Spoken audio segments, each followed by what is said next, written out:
I just want to recap really briefly on what we're already doing because we have a significant commitment. We have Operation Sentinel, which is every day 500 police officers out and about, tasking, checking populous places, knocking on doors, a whole range of things. We have Operation Sentinel 2, which is the vehicle checkpoints, 8 vehicle checkpoints right around the restricted area, those permanent ones where we're checking the access and egress right throughout the state.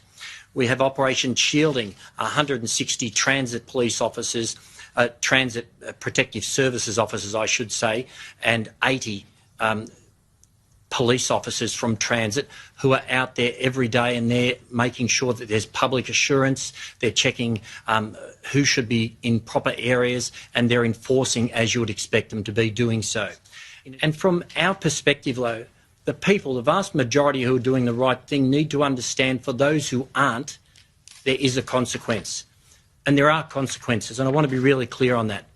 In the last week, we've seen a trend, an emergence, if you like, of groups of people, small groups, but nonetheless concerning groups who classify themselves as sovereign citizens, whatever that might mean, people who don't think the law applies to them.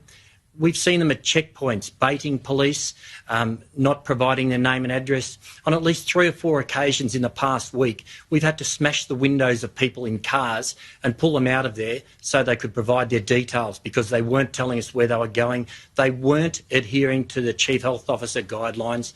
They weren't providing their name and their address. We don't want to be doing that, but people have to absolutely understand there are consequences for your actions, and if you're not doing the right thing, we will not hesitate to issue infringements, to arrest you, to detain you where it's appropriate. The message is clear from me, and it's simple. We want you to stay at home. That's what the Chief Health Officer wants you to do. We expect you to adhere to the Chief Health Officer guidelines. If you don't, we will be enforcing those. We will issue infringements. We will arrest you. We will detain you where we have to.